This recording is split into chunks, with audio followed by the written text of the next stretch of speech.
They say vampires fear the light. They're wrong.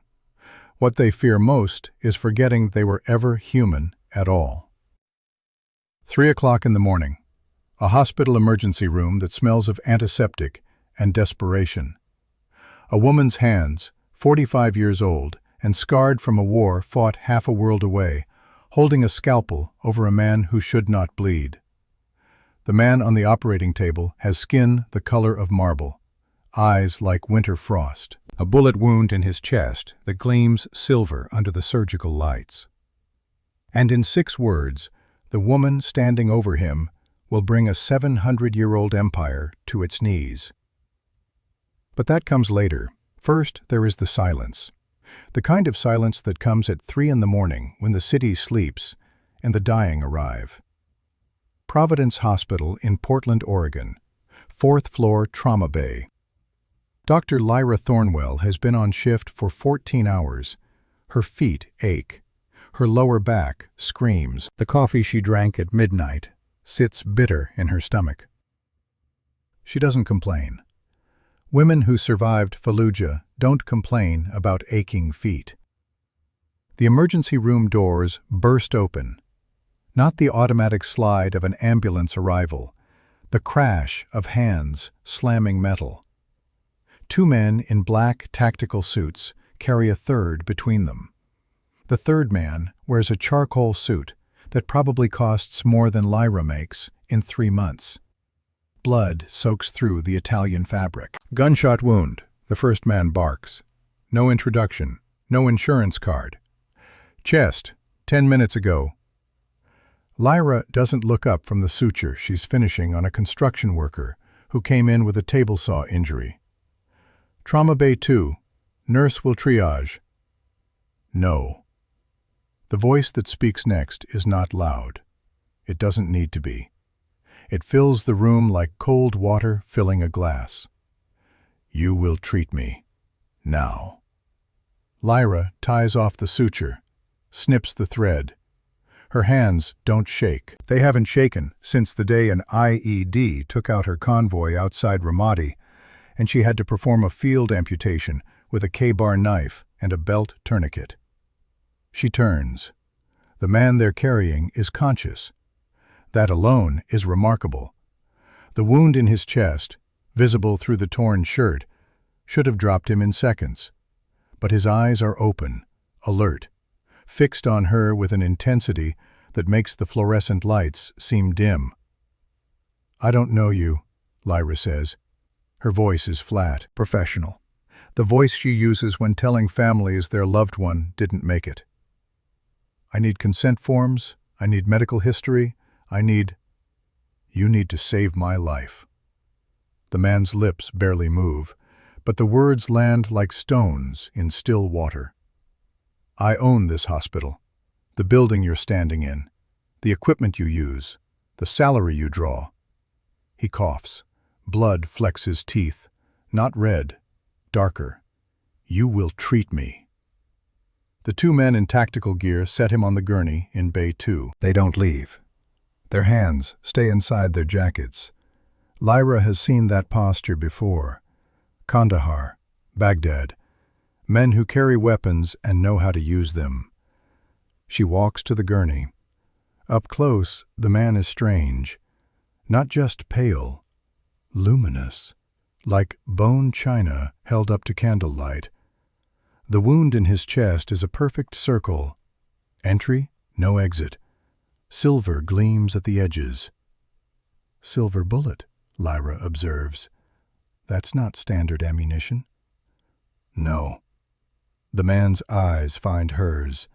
They're gray, not blue-gray or steel-gray, the gray of winter clouds before snow.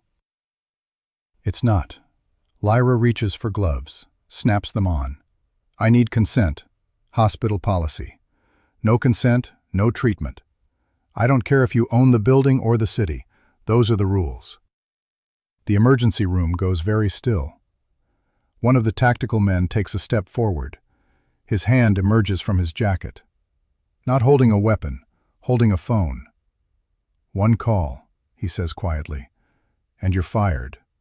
Your medical license revoked. Your daughter's treatment at this hospital terminated.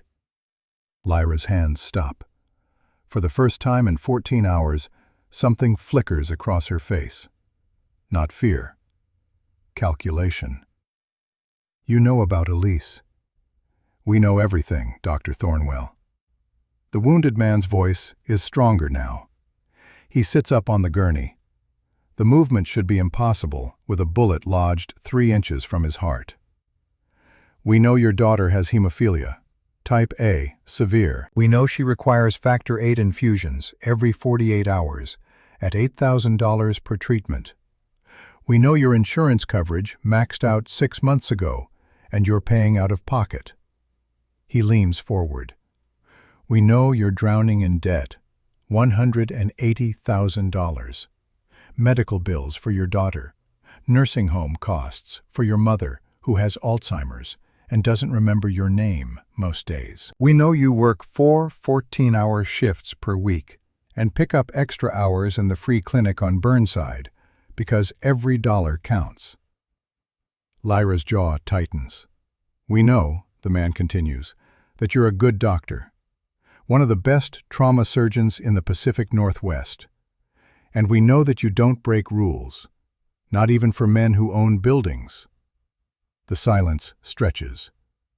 Then Lyra does something that will change both their lives. She picks up a clipboard, hands it to the man. Sign the consent form, standard surgical consent. It says you understand the risks. It says you won't sue me if you die on my table. And it says you acknowledge that you demanded this treatment against medical advice. The man stares at her. Around them, the emergency room holds its breath. The tactical men tense. Somewhere, a heart monitor beeps. A phone rings at the nurse's station. Normal sounds of a hospital at night. Not normal. The smile that spreads across the wounded man's face. It's not a kind smile. It's the smile of a predator who's just found worthy prey. Steel, he murmurs. Actual steel. Not the kind you buy, the kind forged in fire. He takes the clipboard. Signs with a fountain pen one of the tactical men produces from nowhere. The signature is ornate, old-fashioned, the handwriting of someone who learned to write with a quill. Magnus Ashford. There, he says, handing it back. Your rules. Satisfied? No. Lyra doesn't look at the signature. She's already moving, calling orders to the trauma team, prepping the bay. But it'll do. Someone get me O-negative on standby, full surgical kit, and someone call up to the penthouse suite and tell them we're using their operating theater. The penthouse? A nurse blinks. That's the VIP. That's where he's going.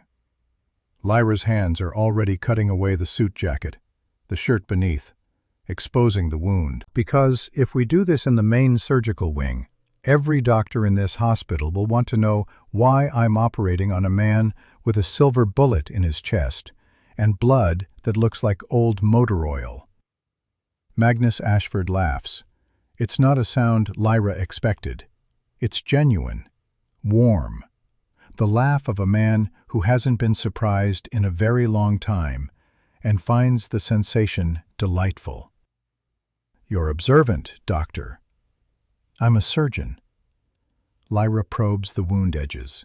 The flesh is cool to the touch. Room temperature, not the warmth of living tissue. Observing is my job. Also, you're not breathing. Excuse me? Your chest isn't moving. No respiratory rate. No breath sounds. She places her stethoscope against his sternum. Listens. Heartbeat is there, but it's slow. Maybe 20 beats per minute? That should put you in cardiac arrest.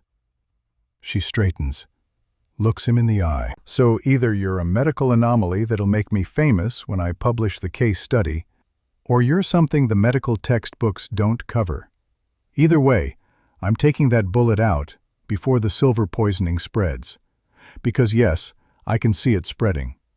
Those black lines along your veins? That's necrosis, tissue death, and it's moving toward your heart. Magnus Ashford sits very still. Then he does something Lyra doesn't expect. He reaches out, takes her hand. His fingers are cold, strong. The grip of someone who could crush bone, but chooses not to. "When you remove the bullet," he says quietly, "I will heal. Faster than you think possible. My blood will change from black to red. My skin will warm, and you will have questions. I already have questions. I will answer them. After." His eyes hold hers. "But right now, Dr. Thornwell, I need you to do what you do best. Save a life. Even one that's already 700 years past its expiration date." The words hang in the air. 700 years. Lyra should laugh, should call psych, should do a dozen things that a rational doctor would do when a patient claims to be older than the United States. Instead, she squeezes his hand once, brief, professional. "Gurney's ready. Let's go." The penthouse operating theater is not like any surgical suite Lyra has ever worked in. It's on the hospital's 20th floor, a level that doesn't appear on the elevator buttons most people can access. The tactical man swipes a key card, presses a code. The elevator rises in silence. When the doors open, Lyra steps into what looks like a surgical suite, designed by someone with unlimited money and no oversight committee. The floors are heated, real hardwood, not linoleum. The surgical lights are LED, the kind that cost $30,000 each. The operating table is a custom piece, motorized, with more adjustment options than Lyra has ever seen. And the view, floor-to-ceiling windows overlook Portland. The Willamette River snakes through the city like a dark ribbon. Bridges glow with streetlights. In the distance, Mount Hood rises white against the night sky. "You operate with a view?" Lyra asks. "I find it calming." Magnus is already on the table. One of the tactical men has somehow produced surgical drapes, an anesthesia cart, equipment that shouldn't be here, but is. "Dr. Thornwell, a word before we begin." Lyra scrubs at the sink. Surgical soap, hot water, the ritual movements she's performed 10,000 times. "If this is where you threaten me again—" "No." His voice is different now, quieter. "This is where I apologize." Her hands still under the water. "I threatened your daughter, used your debt as leverage, forced you to treat me against hospital policy." Magnus stares at the ceiling. "In 700 years, I've done many things I regret. But threatening a child's medical care?" He closes his eyes. "That's low, even for me." Lyra dries her hands, slow, methodical movements. "Is this the part where you expect me to say, 'It's okay'? That I forgive you?" "No." "Good." She pulls on sterile gloves, approaches the table. "Because I don't. You used my daughter as leverage. That's unforgivable. But I'm a doctor, and doctors treat everyone, even bastards who threaten children." She positions the surgical light. "After this is done, you're going to pay for Elise's treatments. Not as a threat, not as leverage, as compensation for what you put me through tonight. 1 year of Factor 8, full coverage, non-negotiable." Magnus opens his eyes. "Done. And you're going to donate to the free clinic on Burnside. Enough to keep it running for 5 years. Anonymous donation. No press. No tax write-off." "Done. And you're never going to threaten me or mine again. Because next time, I won't operate. I'll let you bleed out on the floor and tell the police you refused treatment." A pause. Then Magnus smiles. "I like you, Dr. Thornwell." "I don't care." Lyra picks up the scalpel. Anesthesia? Won't work on me. Just remove the bullet. This will hurt. Everything hurts when you live long enough. Lyra makes the first incision. The flesh parts clean. The blood that wells up is indeed black. Thick. Wrong. But Lyra has seen worse. She's operated in field hospitals where the lights ran on generators, and the sterile technique was wipe it with alcohol and pray. She works fast, precise. The bullet is lodged between the 4th and 5th ribs, 3 inches deep, surrounded by tissue that looks necrotic but still bleeds. Magnus doesn't make a sound. Most patients would be screaming. Even with anesthesia, the body knows when it's being cut. But Magnus lies perfectly still. Only his hands betray him. They grip the edges of the operating table, hard enough that the metal bends. Almost there, Lyra murmurs, more to herself than him. Forceps, irrigation, suction. The tactical men, now in surgical masks, assist. They're not trained medical personnel, but they follow orders. Hold retractors, apply suction, move with military precision. Lyra wonders what kind of man inspires that loyalty. What kind of man needs bodyguards in an operating room? The bullet comes free with a wet sound. Silver, custom-made. The tip is hollow, filled with something that looks like mercury. Fascinating, Lyra says. Someone really wanted you dead. Someone always wants me dead, doctor. She drops the bullet into a specimen tray, begins cleaning the wound. The silver.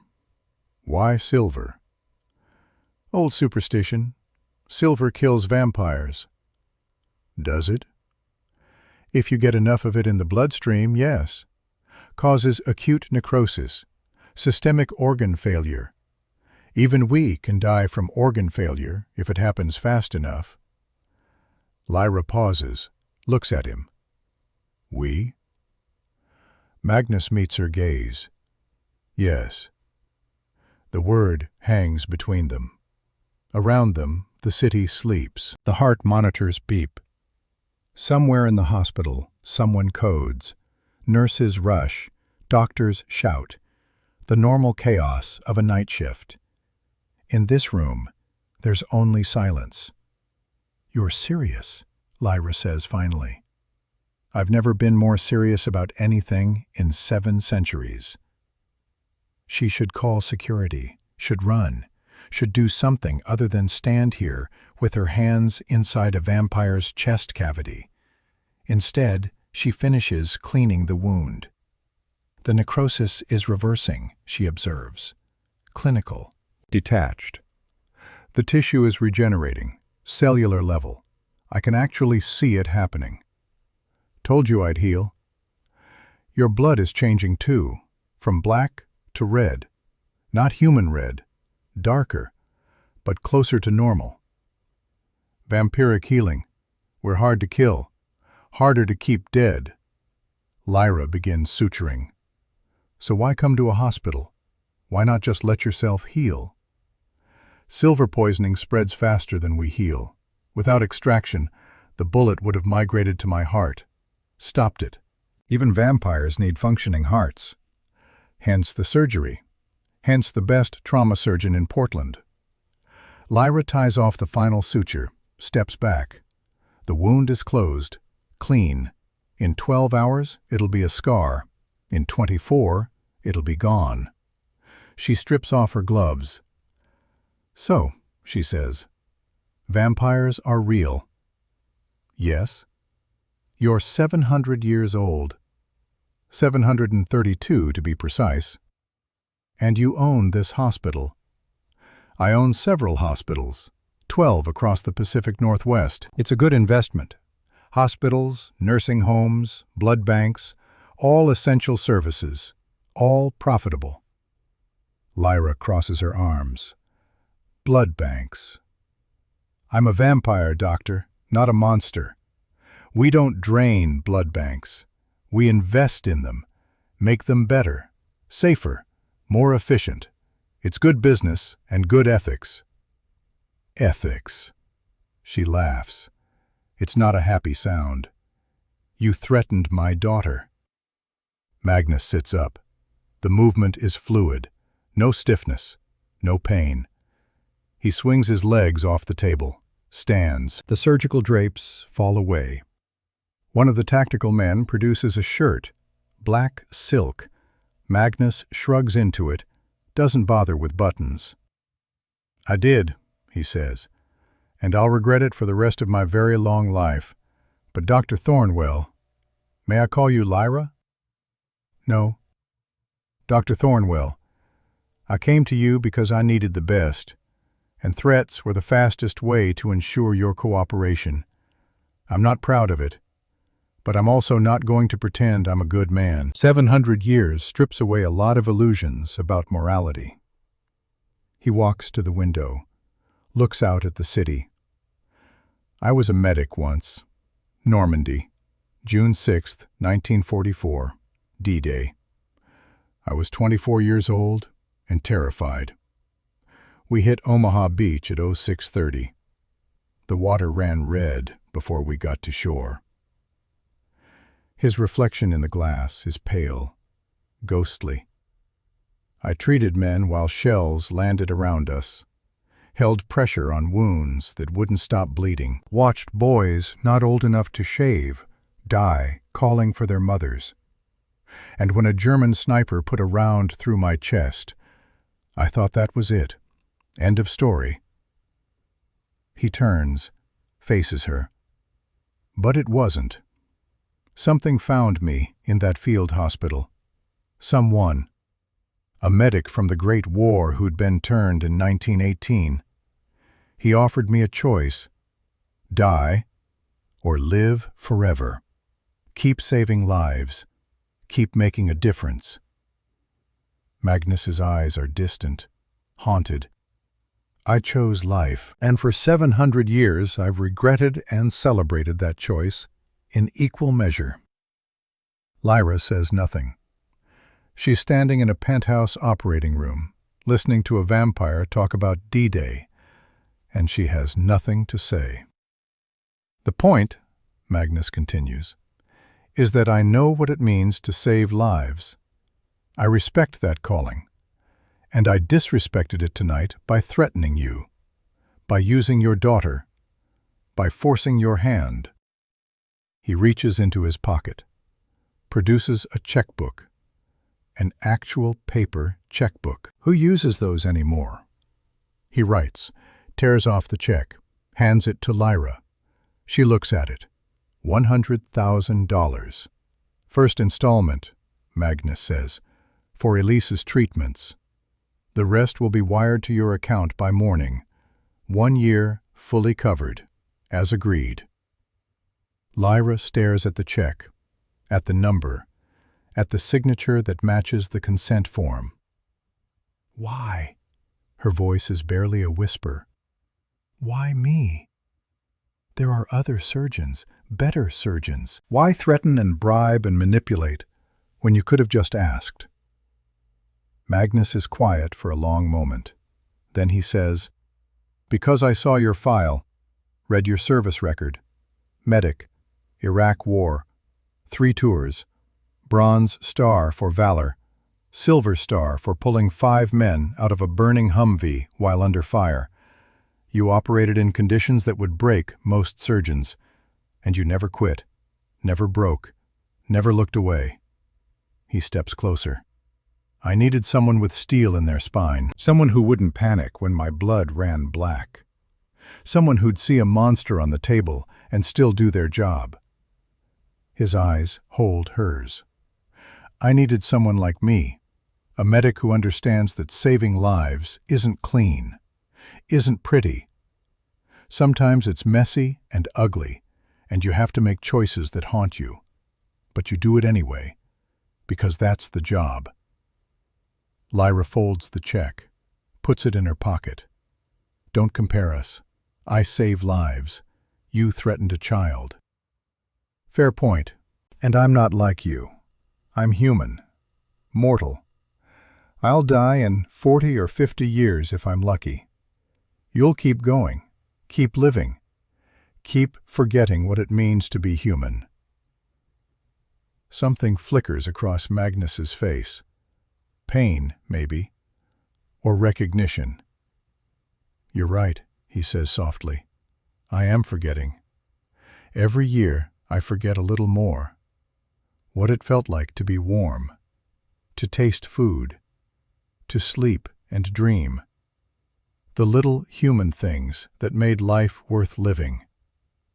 He turns back to the window. That's why I needed you specifically, Dr. Thornwell. Not just for the surgery, but as a reminder of what I was, what I'm losing, what I can't afford to forget. Lyra should leave, should take the check and run, should never see this man again. Instead, she asks, "What happens now?" Now? Magnus glances at her. Now you go home, sleep, spend time with your daughter, and in 1 week, if you're willing, we talk again, about a more permanent arrangement. What kind of arrangement? The kind where you become my anchor, my reminder, my connection to humanity. He smiles. It's sad, weary, the smile of someone who's carried a weight for too long. The kind where I pay you more money than you'd make in 10 years of hospital work, where your daughter gets the best medical care available, where your mother lives out her final years in comfort. In exchange for what? Your time, your presence, your humanity. Magnus crosses his arms. 1 or 2 years. Live in my world. Attend my functions. Remind me what it means to feel, to care, to be something more than a walking corpse with money. Lyra laughs. It bursts out before she can stop it. That's the worst job offer I've ever heard. Probably. You're asking me to babysit a vampire, essentially. To be your emotional support human. I prefer the term anchor, but yes. She shakes her head. No, absolutely not. I have a job, a daughter, a life that doesn't include vampires and penthouse operating rooms and whatever this is. I understand. Magnus nods. The offer stands. 1 week. Think about it. No pressure. No threats. And if I say no, then you say no. The money for Elise's treatments still transfers. The clinic donation still happens. You never see me again. He extends his hand. Thank you for saving my life, Dr. Thornwell. Truly. Lyra looks at the offered hand. She should walk away, should leave this room and never look back. But she thinks about the check in her pocket, about Elise's next infusion in 2 days, about the bills piling up on her kitchen counter, about her mother in that nursing home asking for a daughter whose name she can't remember. She shakes his hand.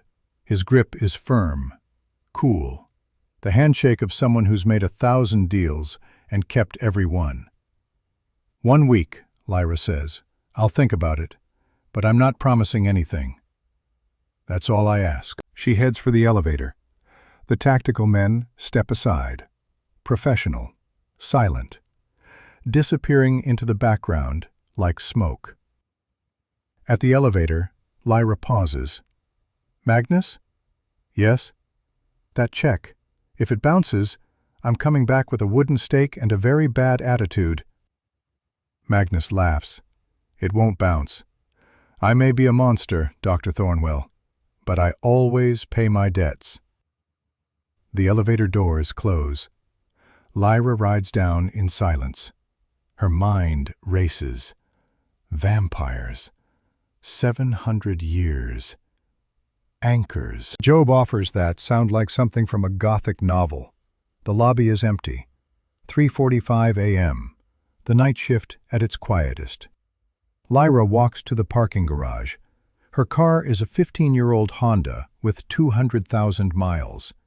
The back seat has Elise's booster seat. The cup holder has cold coffee from yesterday. Normal things. Human things. She sits in the driver's seat, doesn't start the engine, just sits, looking at the hospital. The building she's worked in for 8 years. The place where she saves lives and fights death and does her job. A building owned by a vampire. Lyra laughs again. This time it's edged with hysteria. What the hell just happened? Her phone buzzes. A text from her mother's nursing home. Margaret had a good day. Remembered Lyra's name. Asked about Elise. Wanted to know when they'd visit. Another text. From Elise's pediatric hematologist. Reminder about tomorrow's infusion. $8,000. Due on arrival. Lyra looks at the check in her pocket. $100,000. Money she desperately needs. Money from a vampire. She starts the car, drives home through empty streets. Her apartment is in Selwood, 2 bedrooms, 9th floor. The rent is controlled, but still eats half her paycheck. She parks, takes the elevator up. The hallway smells like someone's cooking curry. Her neighbor's cat meows at her door. Inside, the babysitter is asleep on the couch. Mrs. Chen, an elderly woman from 9C, who watches Elise on night shifts. Lyra pays her $30 a night. Money she can't spare, but needs. "Mrs. Chen," Lyra whispers. "Time to go home." The old woman startles awake. "Oh, Dr. Thornwell. Long shift?" "You have no idea. Elise was an angel. Did her homework. Had dinner. Asleep by 9. Mrs. Chen gathers her knitting. "She asked about you. When you'd be home." Guilt twists in Lyra's stomach. "I'll make it up to her. Pancakes for breakfast." "You're a good mother." Mrs. Chen pats her arm. "See you Thursday?" "Thursday. Thanks, Mrs. Chen." The door closes. Lyra stands in her living room. The apartment is small but clean. Toys in the corner. Medical textbooks on the shelf. Photos on the wall. Elise's school pictures. Lyra's military portrait. Her parents' wedding photo. Normal. Safe. Everything that happened tonight feels like a fever dream. She checks on Elise. Her daughter is asleep in a twin bed shaped like a race car. Red curls spread across the pillow. Small hands clutching a stuffed elephant. She's 10 years old and small for her age. The hemophilia makes her bruise easily, fall easily, bleed easily. Lyra sits on the edge of the bed, strokes her daughter's hair. "I met a vampire tonight," she whispers. "He offered me a job, a crazy job, the kind that'll either save us or destroy us." Elise doesn't wake, just shifts, murmurs something about horses. Lyra kisses her forehead. "Sleep tight, baby." She goes to her own room, strips out of her scrubs. They smell like antiseptic and blood. She tosses them in the hamper, stands under the shower until the hot water runs cold. When she crawls into bed, it's after 4 a.m. She has to be up at 7, get Elise ready for school, drive to the clinic for the infusion, then back to the hospital for another shift. The cycle never stops. Unless she takes the offer. Unless she becomes an anchor for a 700-year-old vampire who owns hospitals and survives silver bullets and remembers D-Day. Lyra closes her eyes. Sleep doesn't come. Instead, she thinks about Magnus Ashford standing at that window, looking at the city like a man who owns it but finds no joy in the ownership, who talks about forgetting humanity like it's something slipping through his fingers. She thinks about 700 years, about D-Day and Stalingrad, and all the wars in between, about living so long that you forget what it means to live. and she thinks about the check in her pocket. $100,000. The first installment on a deal she hasn't accepted. Money she can't refuse. A job she shouldn't take. A choice that isn't really a choice at all. Because sometimes the only way forward is through the fire, even if the fire has fangs and a 700-year-old smile. Lyra finally sleeps and dreams of operating rooms with views of cities, of hands that don't shake even when they should, of 6 words that will change everything, words she hasn't said yet, but will, soon.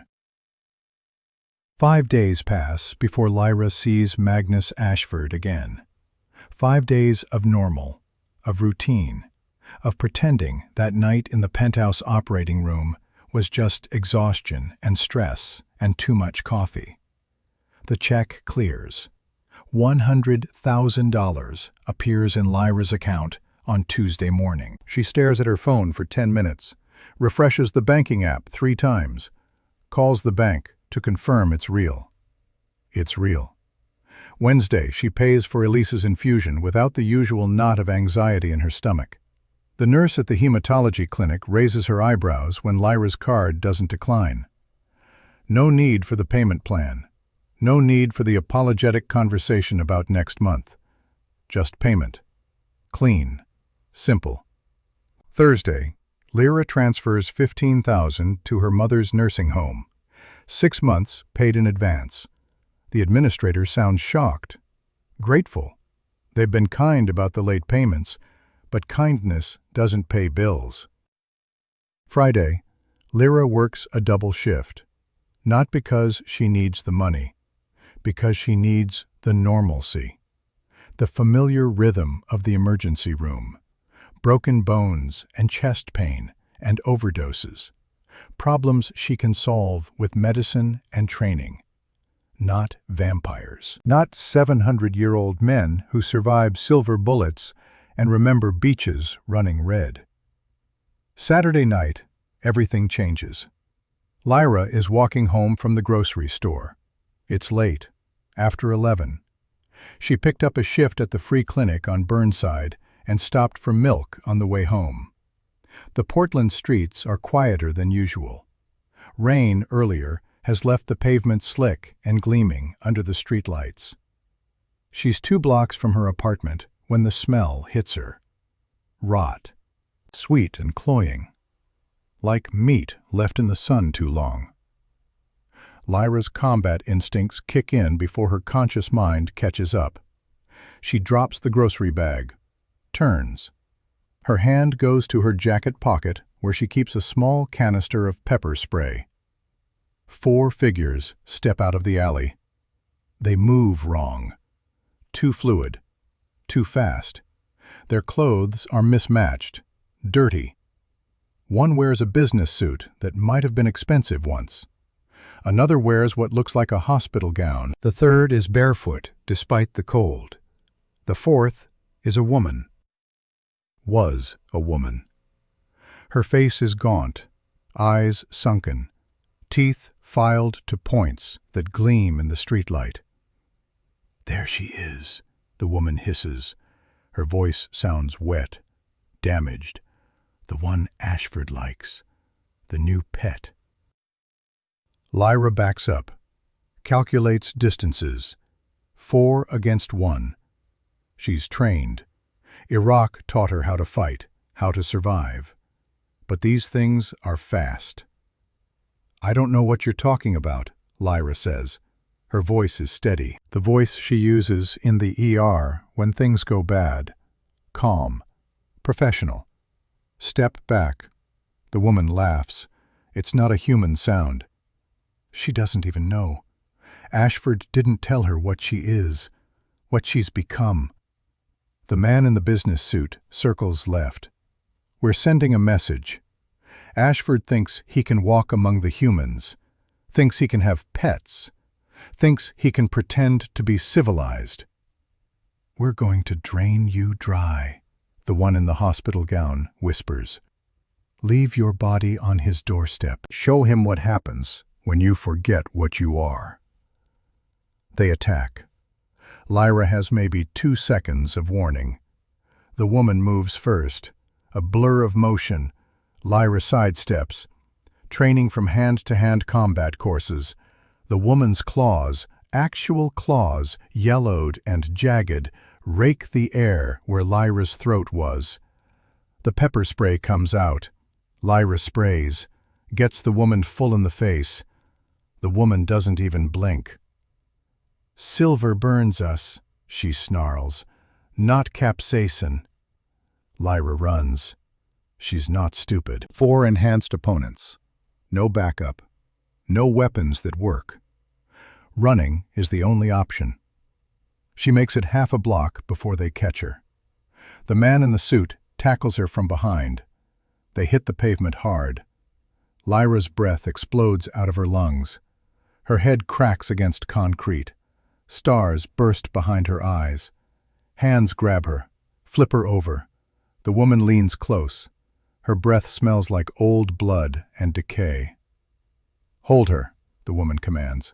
"I want her awake for this." Fingers like iron bands pin Lyra's arms. Another set holds her legs. She struggles, kicks, connects with something that should be soft tissue but feels like stone. The woman's mouth opens wide, wider than human jaws allow. Lyra sees those filed teeth, sees the darkness beyond them. This is it. This is how she dies. Not in Iraq, not in an operating room, in a Portland street, killed by things that shouldn't exist. Elise flashes through her mind. Her daughter. Who will take care of her? Who will pay for her treatments? Who will... A sound splits the night. Not a shout. A whistle. High and sharp. The kind of whistle drill sergeants use to stop everything. The woman freezes, looks up. A figure stands at the end of the block. Tall, female, wearing what looks like tactical gear under a long coat. Platinum blonde hair cut short. In her hand, a curved blade that catches the streetlight and throws it back like captured moonlight. "Release her," the figure says.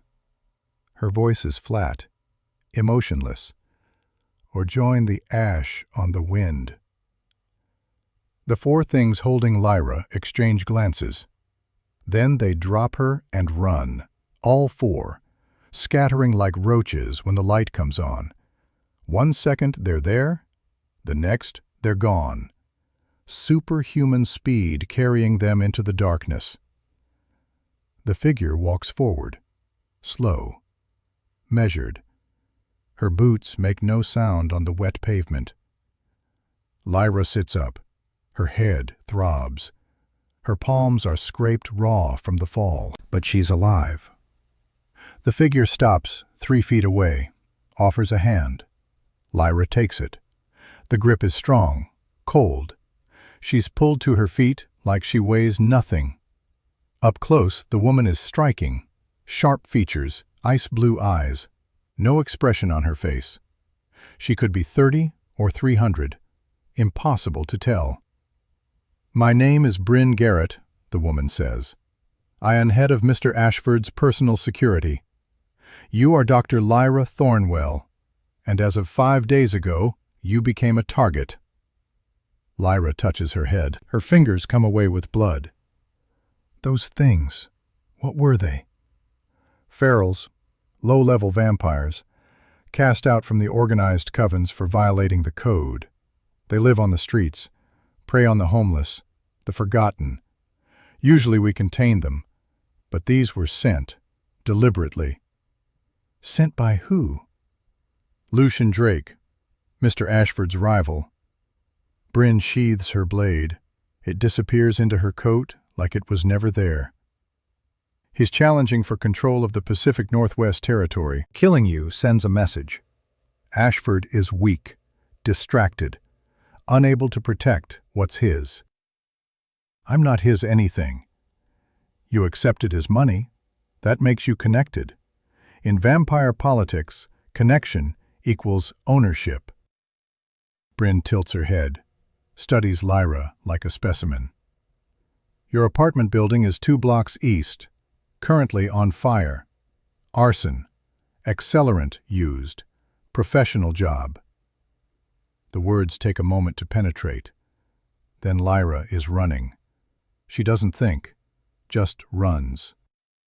Bryn keeps pace easily. They round the corner, and Lyra sees it. Her building, 9th floor. Flames pouring from the windows. Fire trucks already there. Lights stroking red and blue against the smoke. People in the street. Neighbors in bathrobes and pajamas. The smell of burning plastic and wood. "Elise," Lyra gasps. "My daughter, she's..." Safe. Bryn's hand on her arm is gentle, firm. "Mr. Ashford's people evacuated her and your mother 17 minutes ago, before the fire started. They're currently in a vehicle heading to Montana. A secure facility, climate-controlled. Medical staff on site." Lyra stops, stares at Bryn. "He kidnapped my daughter?" "He saved her from Lucian Drake's arson team." Bryn's expression doesn't change. "The Farrells were a distraction. Keep you busy while the real team hit your home. They would have killed everyone inside, made it look like an accident. By the time you returned, your family would be ash." The street spins. Lyra has performed surgery on soldiers with their intestines hanging out. Has held men together while helicopters evacuated them from hot zones. Has stayed calm through things that would break most people. This breaks her. She sits down hard on the curb. Her hands shake. The adrenaline is wearing off, and shock is setting in. Bryn sits next to her, doesn't touch her, just sits, present. "He should have asked," Lyra whispers. "Should have warned me. Not just taken them." "Would you have believed him? 5 days ago you thought vampires were fiction." Bryn looks at the burning building.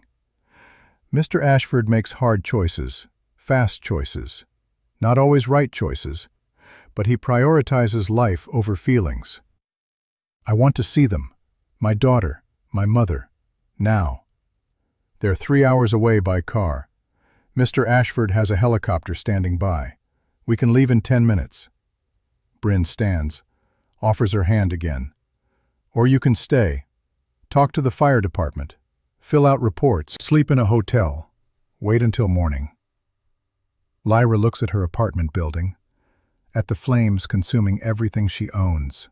Photos, clothes, Elise's toys, her mother's knitting. Gone. All of it. She takes Bryn's hand. "Helicopter." The facility in Montana is not what Lyra expects.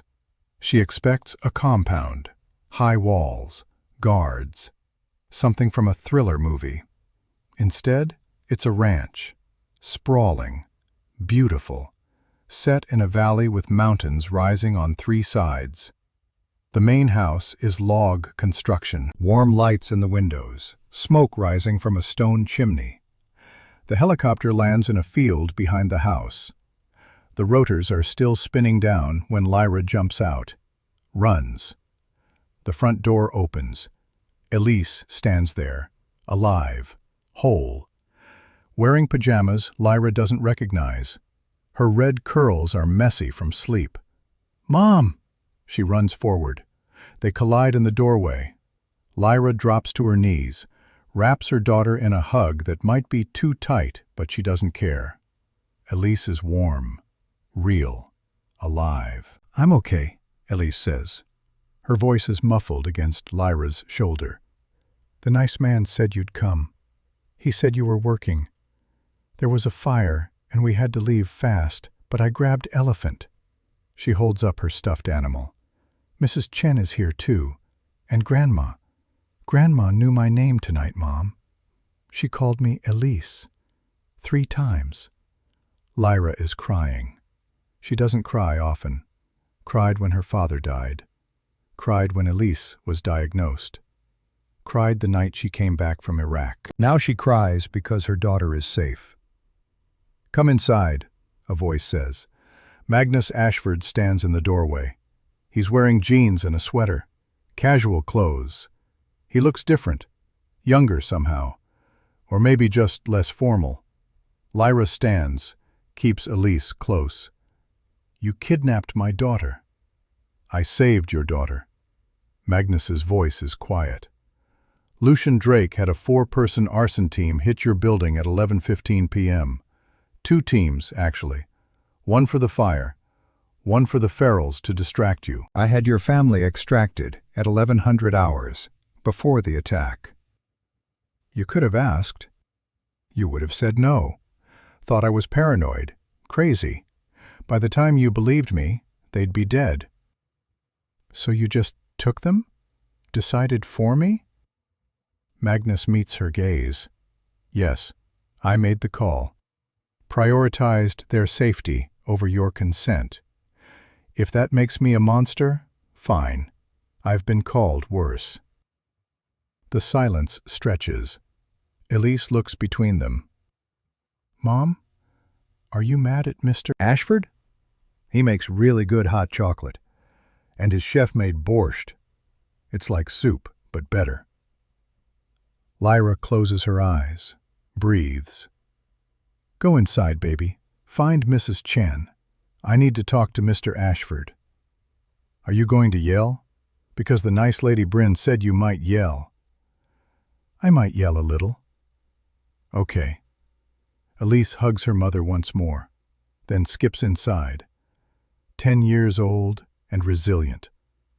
Already adapting. Lyra waits until the door closes. Then she turns to Magnus. "Don't ever," she says.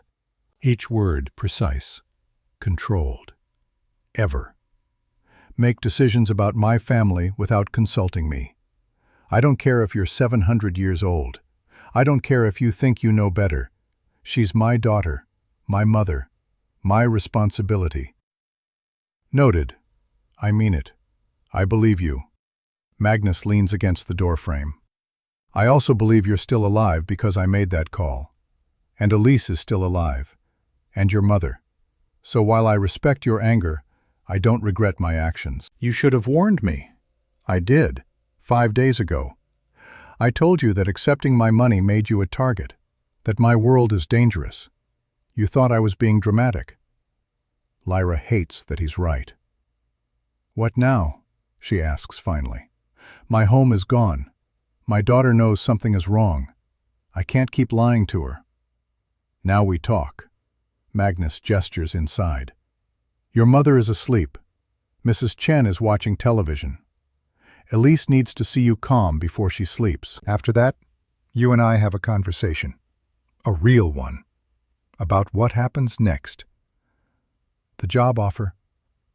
"The job offer." Lyra follows him inside. The house is warm, comfortable, not ostentatious. The furniture is leather and wood. A fire crackles in a stone fireplace. Bookshelves line one wall.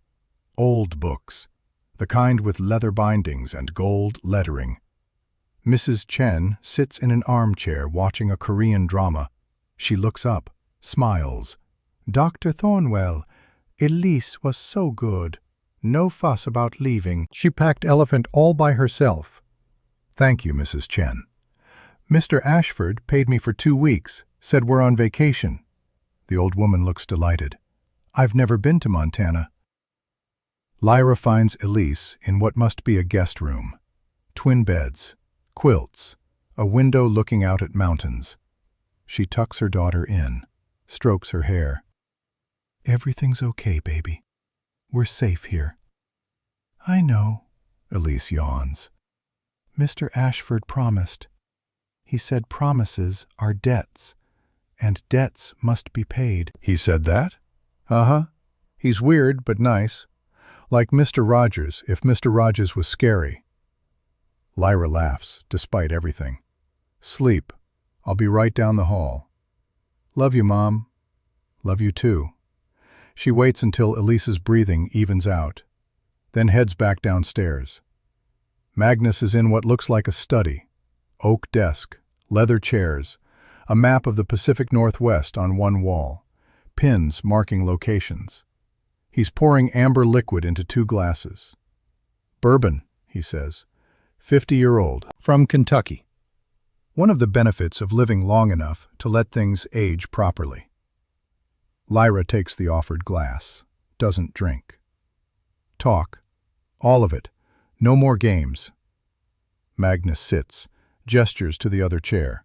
Lyra remains standing. "Lucian Drake," Magnus begins, "is a rival. 300 years old, controls territory in California. He wants the Pacific Northwest, specifically Portland, Seattle, and Vancouver. Blood trade routes, shipping ports, tech industry money." Blood trade? Vampires need blood to survive. We don't hunt humans anymore. Too risky, too messy, too many cameras. Instead, we have supply chains, blood banks, plasma centers, paid donors, legal, clean, profitable. He swirls his bourbon. "I control the Pacific Northwest blood trade. 12 hospitals, 8 blood banks, 4 plasma centers. It generates approximately $500 million annually. Lucian wants it. To take it, he needs to prove I'm weak, unable to lead, distracted. By me. By you. The moment you saved my life, you became leverage. In vampire politics, connections are weapons. Love is weakness. Trust is exploitable." Lyra drinks. The bourbon burns. Good burn. "So he'll keep coming after me, after my family. Until what? You give up? Hand over your empire?" "Until I prove I'm not weak, that I can protect what's mine. Or until one of us is dead." Magnus looks at her. "I won't surrender. And I don't plan to die, which means I need to eliminate the threat. Kill him. Eventually. But first, I need to show the other vampire lords that I'm stable, in control, not some grief-stricken ancient losing his grip." "Are you losing your grip?" Magnus is quiet for a long moment. "Yes." The honesty surprises her. 700 years, he continues, is a long time to remember what it means to be human, to care about individual lives, to feel anything beyond hunger and calculation. Most vampires my age are either dead or feral, lost to madness. He sets down his glass. "I've survived by being careful, by maintaining distance, by not caring too deeply about anything or anyone. But that distance is killing me in a different way, making me cold, empty. A monster with money instead of just a monster." "The anchor," Lyra says. "The anchor. I've had 3 in 700 years. The first was a soldier from the trenches in 1917. He lasted 15 years before old age took him. The second was a nurse from London during the Blitz. 20 years together. She died in a car accident in 1962. His voice softens. The third was Rose, a teacher from Boston. She became my anchor in 1968. 30 years we had. 30 good years. She reminded me how to laugh, how to enjoy small things, how to be something more than a predator. What happened to her? She took her own life in 1998. Left a note. May's "The weight of my world" was crushing her. The politics, the danger, the constant fear. She couldn't handle it anymore. Magnus looks at his hands.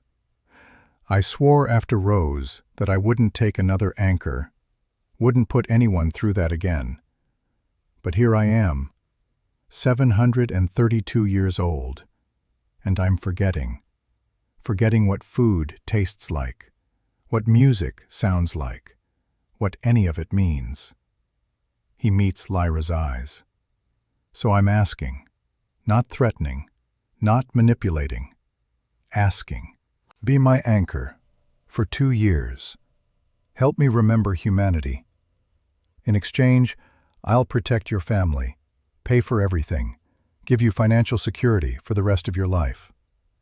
Lyra sits down. The weight of it settles over her. A job offer from a vampire. A chance to save her family from debt. Or a death sentence disguised as opportunity. Rose killed herself, she says. Your last anchor. 30 years and she couldn't take it. Yes. And you think I can? Rose was a civilian, a teacher. She never saw combat, never faced real danger, until me. Magnus leans forward. You're different. You operated in war zones, saved lives under fire.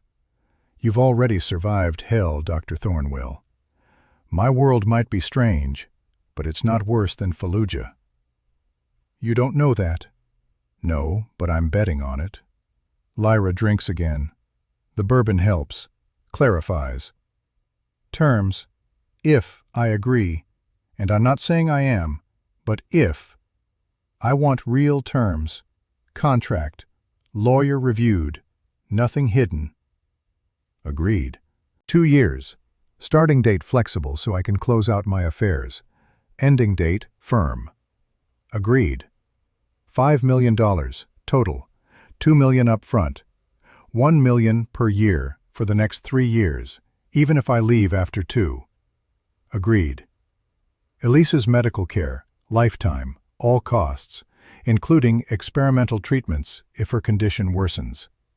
Agreed. My mother's care, full-time nursing, in-home if possible, facility if necessary, until she passes. Agreed. Life insurance, $50 million. Beneficiary is Elise. If I die in your service, she's set for life. Magnus nods. Agreed. And one more thing. Lyra sets down her glass. You teach me how to fight them.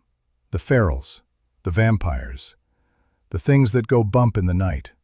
I'm not going to be a victim. If I'm in this world, I learn how to survive it. Magnus smiles. Bryn will love that. She's been looking for a training partner. Do we have a deal? He stands, extends his hand. We have a deal. Lyra shakes it. The handshake becomes something else. A pulling sensation. A heat that spreads from their joined hands up her arm, into her chest, settling somewhere behind her sternum. What was that? She gasps. The bond forming, not complete. That requires a ritual, but beginning. Magnus releases her hand. You'll feel it more as time passes. My emotions bleeding into yours, your humanity grounding me.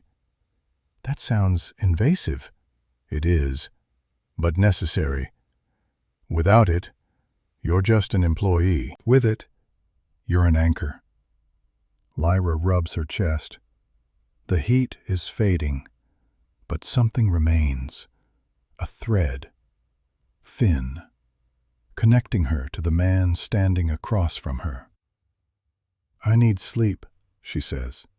Real sleep. Then we talk about logistics, how this actually works. Guest room is ready, 2nd floor. Bryn will show you. As if summoned, Bryn appears in the doorway. This way, doctor. Lyra follows her upstairs. The room is comfortable. Queen bed, private bathroom, windows overlooking the mountains. Mr. Ashford is fair, Bryn says. He keeps his word. But his world is dangerous. Don't mistake his civility for weakness. I don't. Good. Training starts at 0600 if you accept. Bring comfortable clothes. I don't go easy on students. Bryn leaves. Lyra stands at the window, looks out at darkness and mountains. Somewhere out there, Lucian Drake is planning his next move. Somewhere, ferals are hunting. Somewhere, vampire politics are playing out in blood and money. And she's in the middle of it. By choice this time.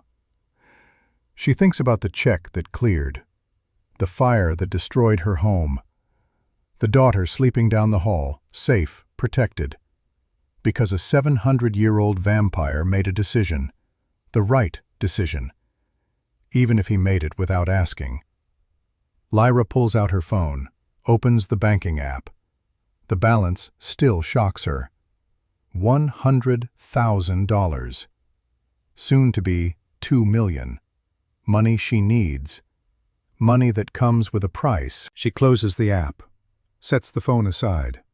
Tomorrow, lawyers, contracts. The formal beginning of something that will either save her family or destroy them. Tonight, sleep. Tomorrow, the real work begins. 3 weeks change everything.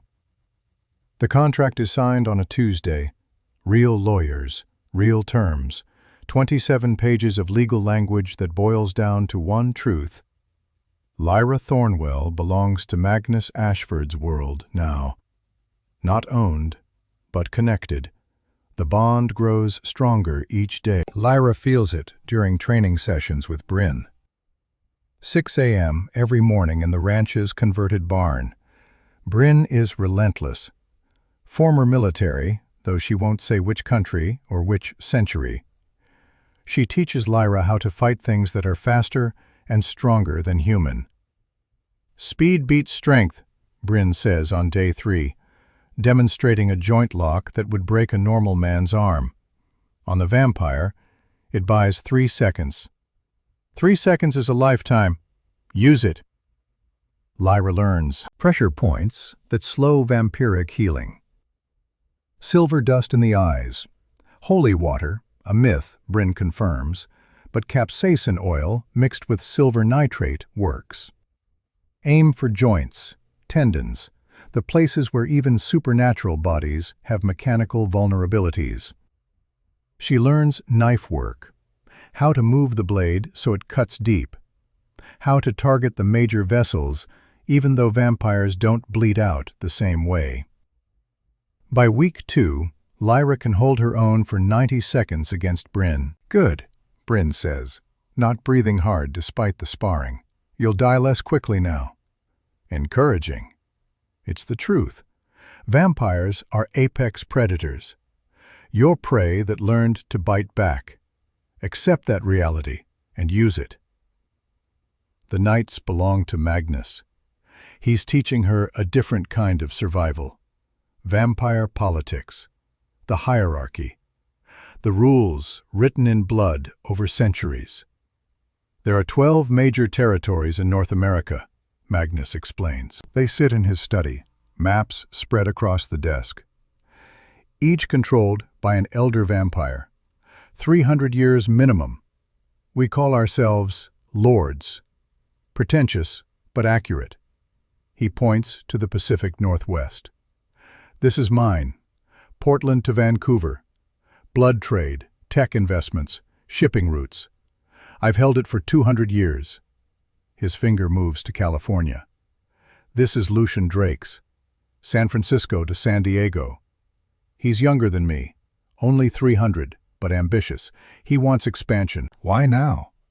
Why challenge you after 200 years? Magnus is quiet. Then, because he thinks I'm weak, vulnerable, 700 years old and showing cracks. He's not wrong. The bond pulses. Lyra feels his emotion, not clearly, but there. Fatigue, ancient weariness, the weight of centuries pressing down. The anchor bond, she says. Is it supposed to feel like this? Like what? Like I'm carrying some of your weight. Magnus looks at her. Really looks. Yes, that's exactly what it's supposed to feel like. You're grounding me, taking some of the burden, sharing it. And if I can't handle it, then you break, like Rose. His voice is gentle, sad. But you're stronger than Rose, Lyra. You've already carried more than most people ever will. Elise adjusts to the ranch with the resilience of childhood. She video calls with her friends, does her schoolwork remotely. The ranch has a medical facility, a small clinic, really, where a nurse administers her Factor VIII infusions. Mrs. Chen gardens.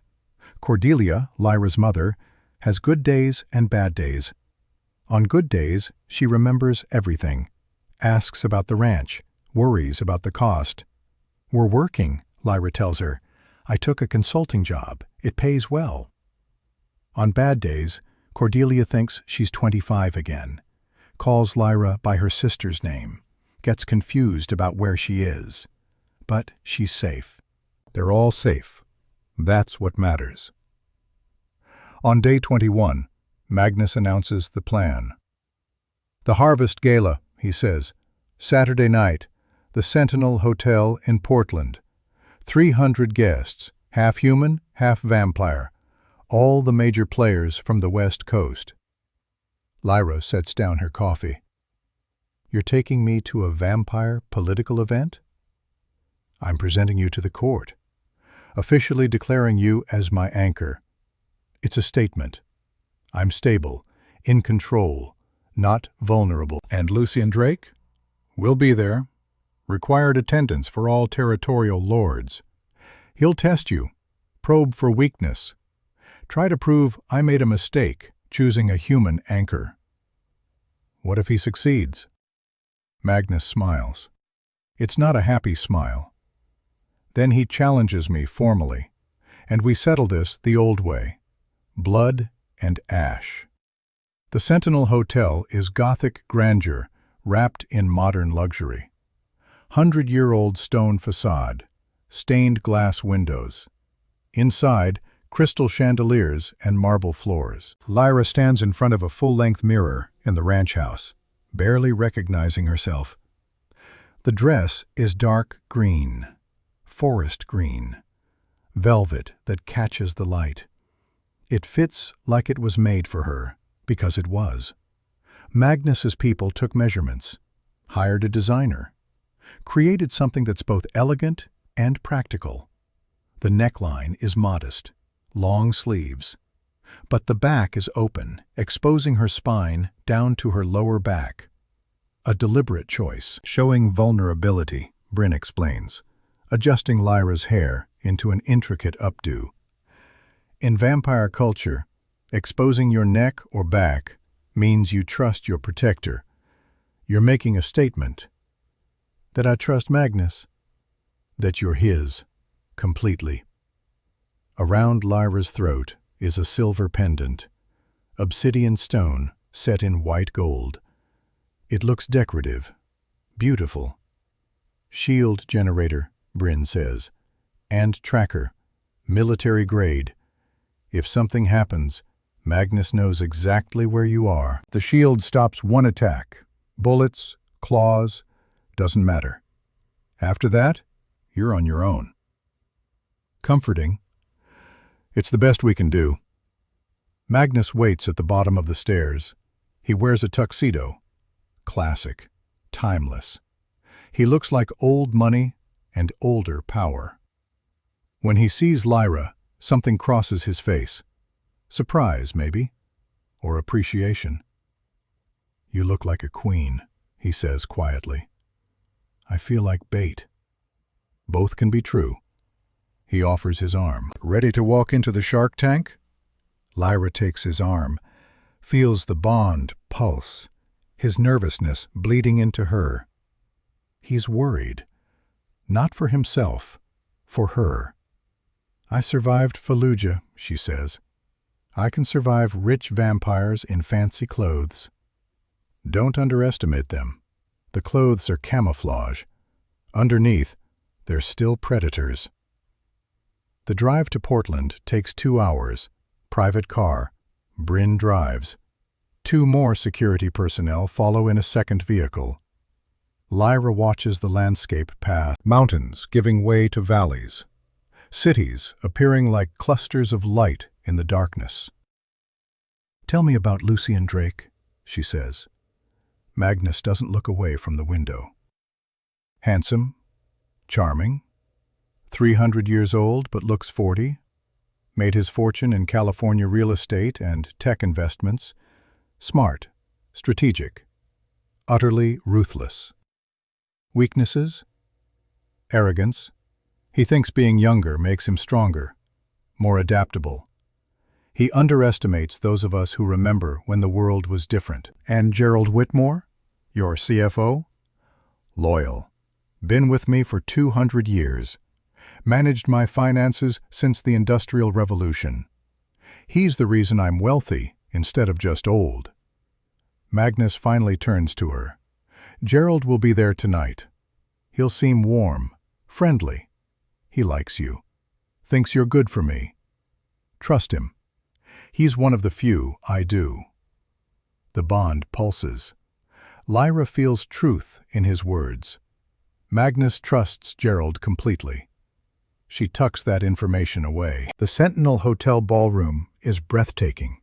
Vaulted ceilings, gold leaf details. A string quartet plays something classical.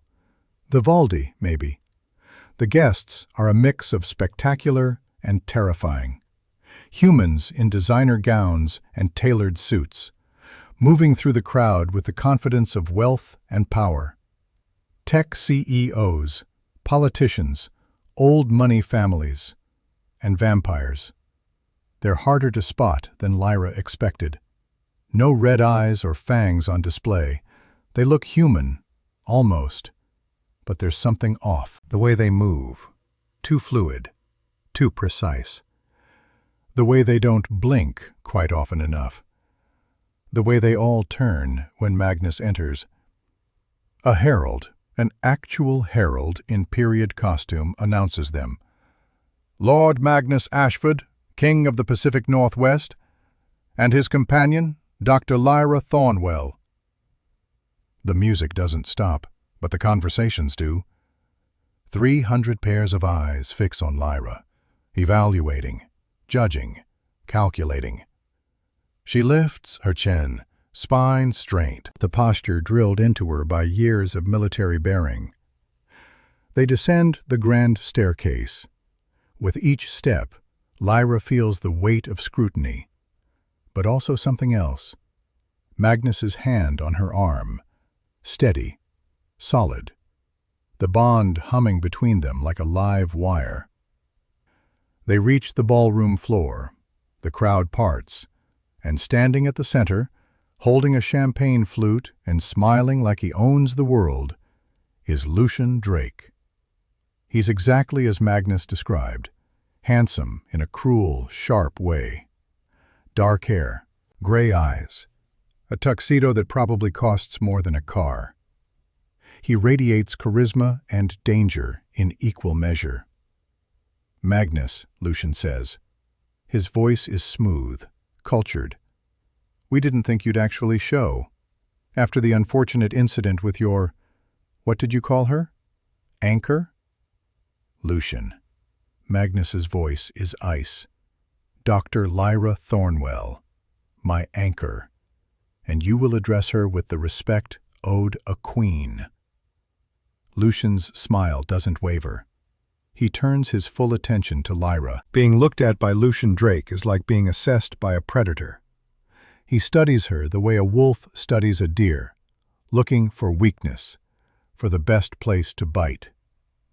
Doctor, he says, steps closer, invades her personal space deliberately. How interesting, a medical professional. Tell me, what does a trauma surgeon see when she looks at a room full of immortals? Lyra doesn't step back, doesn't blink. I see targets, she says. Her voice carries, clear, confident. Carotid arteries, subclavian veins, the femoral artery in the thigh. Immortal doesn't mean invulnerable. It just means you take longer to die. A gasp ripples through the crowd. You don't threaten Lucian Drake. You especially don't threaten him at a formal gala in front of witnesses. Lucian's smile falters, just for a second, Then it returns, sharper. Spirited. I see why Magnus keeps you. He leans in, whispers so only she and Magnus can hear. Enjoy the party, Doctor. The appetizers are to die for. He walks away. The crowd exhales. Magnus's hand on Lyra's arm tightens. You just made an enemy. I thought I already had one. Now he knows you bite back. That makes you dangerous, interesting. Is that good? It's complicated. For the next 3 hours, Lyra navigates vampire politics. She meets the other territorial lords. Lady Morgana from Seattle. Cool. Calculating. Controls the tech sector blood trade. She looks at Lyra like a spreadsheet to be analyzed. Elder Silas from New York. Ancient. Formal. Disapproves of human anchors on principle. Makes his disdain clear. Isabella Cortés from Mexico City. Young, only 150. Modern. She takes Lyra aside during a lull. Ignore Silas, Isabella says. He's been angry since the Renaissance. You did well with Lucian, standing your ground. Most humans cower. I'm not most humans. No, you're not. Isabella studies her. Word of advice? Watch Gerald Whitmore, Magnus's CFO. He's been acting strange lately. Taking meetings he shouldn't. Moving money oddly. Lyra's instincts flare. You think he's disloyal? I think 200 years is a long time to be anyone's second. People change, even vampires. Isabella drifts away before Lyra can respond. Across the ballroom, Gerald Whitmore himself appears. He's exactly as Lyra remembers from the ranch.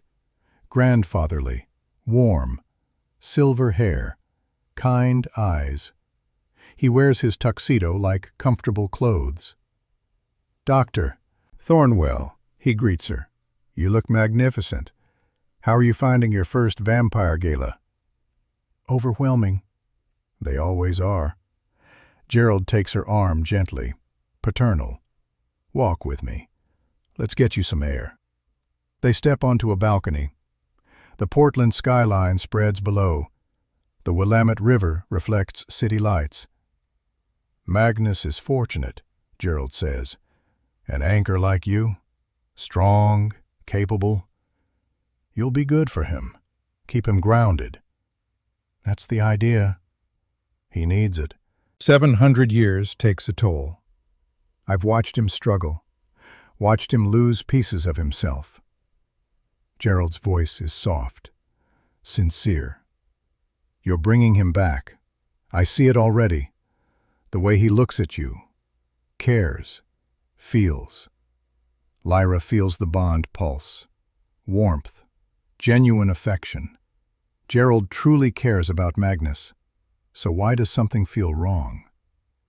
Gerald, she starts to say. Her phone vibrates. A text from Bryn. 4 blood banks hit. Simultaneous. Explosions. Security feeds down. Lyra's blood runs cold. We need to find Magnus. What's wrong? Lucian's making his move. They rush inside. The ballroom has changed. Tension thick enough to taste. Magnus stands near the center, phone to his ear. His face is carved from stone. He sees Lyra. Relief flashes across his features. Then his phone buzzes again. He looks at the screen, goes very, very still. Lyra, he says. His voice cuts through the noise. Give me your phone. What? Your phone. Now. She hands it over. Magnus unlocks it. His face goes from pale to gray. He turns the screen toward her. A file transfer, sent 18 minutes ago, while she was on the balcony with Gerald. The recipient, an encrypted number. The content, security protocols, guard rotations, blueprints of Magnus's penthouse in the Ashford Tower. GPS, coordinates of his sleeping chamber. "I didn't send that," Lyra says. Her voice sounds distant. "Wrong. Someone hacked. The unauthorized transfer came from your device." Magnus's voice trembles, with rage, with betrayal. "The security codes for my home, the patrol routes, everything Lucian would need to kill me in my sleep." The ballroom goes silent. Every eye turns to them. "Julian, I swear." Lyra reaches for him. He steps back. "Bryn, take her to holding, now." "No!" Lyra's voice cracks. "Think about this. If I was a spy, why would I use my own phone? It's a setup." "Get her out of my sight." Magnus turns his back. "Before I do something I regret." Bryn appears. Her face is impassive, professional, but her grip on Lyra's arm is almost gentle. "Come on, Doctor." Lyra looks past Bryn, sees Lucian Drake across the ballroom. He's not smiling, but there's satisfaction in his eyes. He raises his champagne glass in a small salute, and next to him, disappearing into the crowd, is Gerald Whitmore. "Magnus!" Lyra shouts. "It's Gerald! He's the—" "Enough!" Magnus roars. The sound is physical. Glasses shatter. People stumble back. Bryn pulls Lyra toward the exit. "Don't make this harder." They're halfway across the ballroom when Lyra sees him. Gerald Whitmore, standing near the service entrance, looking directly at her. He mouths 3 words. "I'm sorry, dear." Then he's gone. The security vehicle is armored, reinforced, no way out. Lyra sits in the back. Bryn sits across from her, armed, alert. "He's wrong," Lyra says. "You hacked my phone, planted that transfer. The evidence is absolute. Magnus's systems are impenetrable. Only someone with physical access could bypass the firewalls. Then it's someone in his inner circle, like you, or Gerald, or anyone with access to Magnus's home." Lyra leans forward. "Bryn, you know me. 3 weeks we've trained together. Do I seem like a traitor?" Bryn's expression doesn't change. Seems and is are different things. The vehicle turns a corner, hard. Too hard. Tires screech. The driver shouts. Then the world explodes. The detonation lifts the front of the vehicle, flips it. Lyra's head cracks against metal. Stars burst behind her eyes. The world spins. When it stops, she's upside down. Seatbelt cutting into her chest.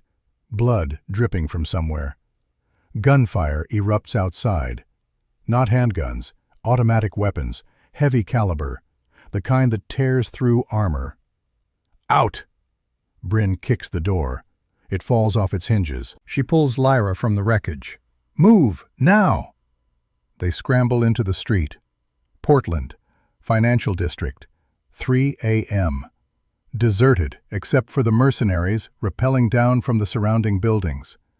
Military gear, night vision, coordinated assault. They're hitting the tower, Bryn realizes. The breach shut down the perimeter defenses. They're going for Magnus. Lyra's head clears, combat instincts taking over. "We have to go back." "You're a prisoner." "I'm the only one who can save him." Lyra grabs Bryn's arm. "Whoever framed me is with Magnus right now, in the tower. If we don't stop them, he dies." Bryn looks at the burning vehicle, at the mercenaries closing in, at the Ashford Tower 10 blocks away, dark and silent where it should be lit. She makes a decision.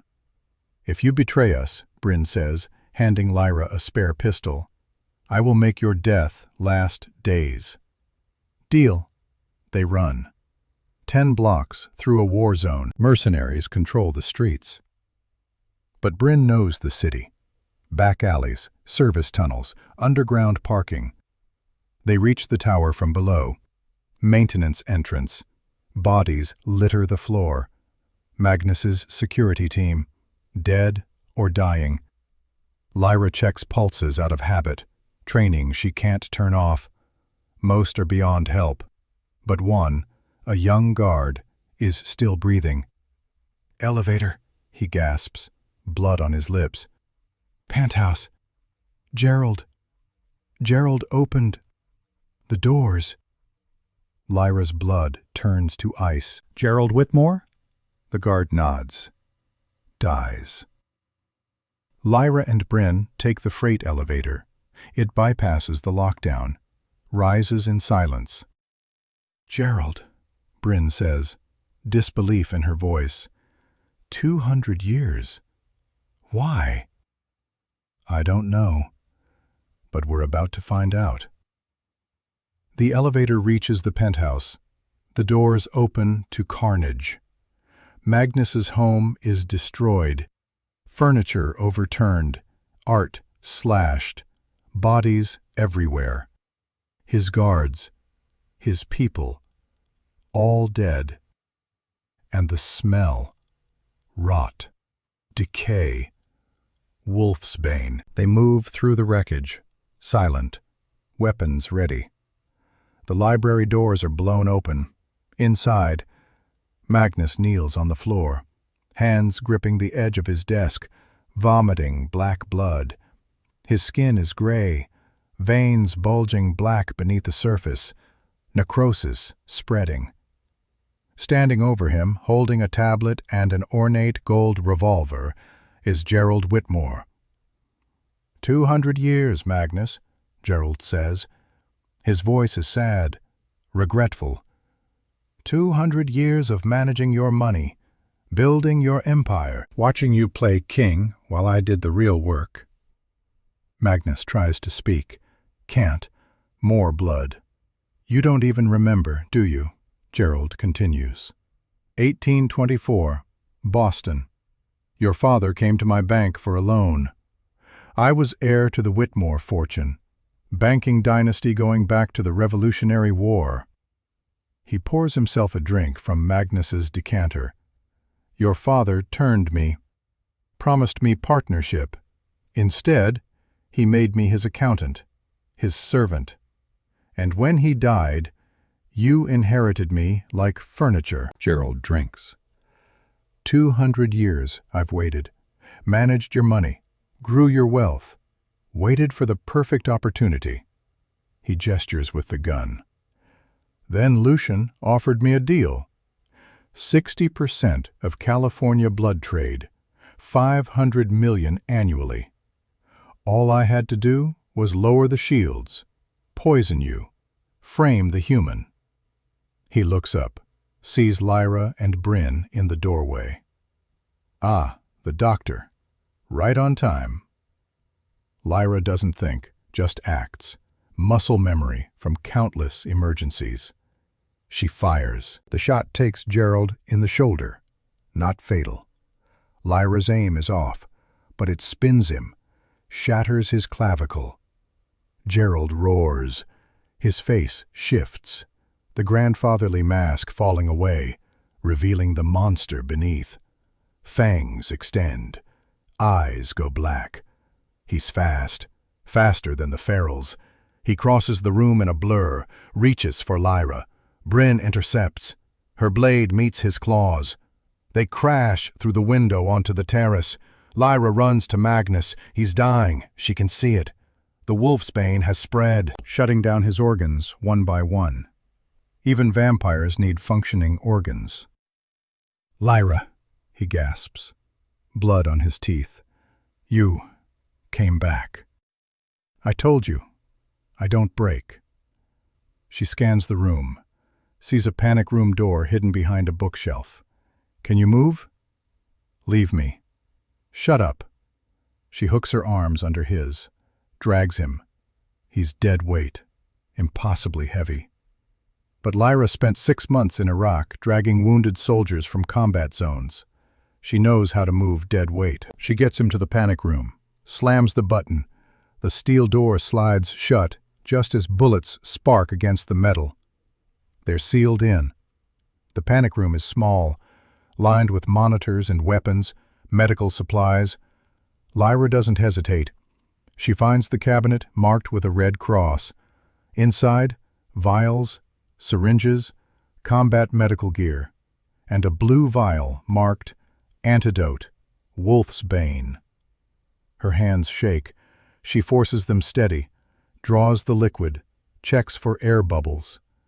"This is going to hurt," she says. "Everything hurts." She stabs the needle directly into his heart, depresses the plunger. Magnus convulses. His back arches off the floor. His eyes fly open, glowing a terrible amber color. Then he collapses, gasping. The gray recedes from his skin. The black veins begin to fade. "Did it work?" Lyra asks. Magnus looks at her. "I almost killed you, cast you out, and you ran into the fire for me." "You're an idiot, but you're my idiot. Contract says 2 years. Can't collect if you're dead." He laughs. It's weak, but genuine. Then he sees the monitors. The screens show the penthouse, filled with Lucian's mercenaries, and Lucian himself, standing in the ruins, waiting. "Trapped," Magnus says. "Army outside, king poisoned, and a doctor with a pistol." Lyra checks the weapon. "How many bullets stop a vampire?" "Depends on the vampire. Lucian? More than you have." She looks at the weapons rack, finds a shotgun, checks the chamber. Silver buckshot. "Then we get creative." Magnus sits up, leans against the wall. The antidote is working, but slowly. He's weak, recovering. "The bond," he says. "Do you feel it?" Lyra closes her eyes, focuses. Yes, there it is, the thread connecting them. Thin, fragile, but present. "I feel it." "Good, because I need you to do something. Something that will either save us or kill us both." "Tell me." Magnus looks at her, his eyes clear, focused. "The anchor bond works both ways. I ground you. You ground me. But in moments of crisis, we can share more than just emotions." "Share what?" "Strength. Life force. Your humanity can fuel my power. Your rage. Your will to survive. It can make me stronger." "How?" "You have to mean it. Have to want it with everything you are. And you have to touch me. Skin to skin. Complete the circuit." Lyra stares at him. "You want me to charge you like a battery." Crude, but accurate. Outside, metal screeches. Lucian's people are cutting through the panic room door. They have maybe 5 minutes. "What do I do?" Lyra asks. "Think about what you're fighting for. Your daughter. Your mother. The promise I made to protect them. Get angry, furious. Channel everything you've ever survived. Every battle. Every patient you lost. Every moment you refused to quit." He offers his hand. "And give it to me." Lyra takes his hand. She closes her eyes. Thinks about Elise. 10 years old. Brave. Scared. Waiting at the ranch, thinking her mother is safe. Thinks about her mother, Cordelia. Forgetting more each day, but still trying, still fighting. Thinks about Fallujah, the IED blast, her friends dying, her hands trying to hold them together, failing. Thinks about every patient she lost, every time she wasn't fast enough, smart enough, good enough. The rage builds. Not hot rage, cold, focused. The anger of someone who's been pushed too far. "You promised," she whispered. "You promised my family would be safe. You promised 2 years. You don't get to die and break that promise. You don't get to make me a widow before I'm even a wife." The bond flares. Heat rushes from her into him. Through their joined hands, up his arm, into his chest. Magnus gasps. His eyes blaze amber, then gold. Power flooding through him. "More," he grits out. Lyra thinks about Gerald, the betrayal, the poison, the frame job. Thinks about Lucian, his smug face, his certainty that she would break. "No," she says out loud. Her voice gains strength. "I survived 3 tours in Iraq. Survived debt. Survived poverty. Survived watching my daughter bleed from hemophilia. I'm not breaking for you. Not breaking for anyone." The bond becomes a roar. Magnus's skin shifts from gray to pale white. The wolfsbane's effects burn away like frost in sunlight. He stands. No weakness, no trembling, pure power. "Thank you," he says. Then he kisses her. It's not gentle, it's desperate. Grateful. A soldier thanking the medic who pulled him from the fire. When he pulls back, his eyes are blazing. "Stay behind me, and if anyone gets past me, make them regret it. I know." Magnus walks to the control panel, hits the door release. The steel door hisses open. What comes next is not a battle. It's a slaughter. Magnus Ashford has lived 700 years, survived wars, plagues, the rise and fall of empires. He is not a king because someone gave him a title. He's a king because he earned it in blood. He moves like death itself, faster than Lyra can track. The first mercenary doesn't even see him, just feels the sword that separates his head from his shoulders. The second gets his rifle torn in half. His body follows. They keep coming. Lucian's people, well-trained, well-armed, coordinated. It doesn't matter. Magnus cuts through them like a scythe through wheat. Lyra follows, stays in the safe zone behind him. But when one mercenary breaks through, tries to flank, she's ready. Shotgun, center mass, silver buckshot. The mercenary drops. Another one. This time she aims better, doesn't think, just does what Bryn taught her. 3 seconds. Use them. The penthouse becomes a graveyard. Bodies. Ash. The acrid smell of gunpowder and death. And then Lucian Drake enters. He doesn't rush, doesn't attack, just walks in like he owns the place. "Impressive," he says, surveying the carnage. "The wolfsbane should have killed you, Magnus. But here you are, recovered. How?" "I have something you don't, Lucian." Magnus grips his sword. Blood drips from the blade. An anchor. A real one. Not a trophy. A partner. Lucian's eyes shift to Lyra. The doctor, how sweet. His hands lengthen. Fingernails become obsidian claws, 6 inches long, sharp enough to cut stone. Let's see how long she lasts. He attacks. The fight is beyond Lyra's ability to track.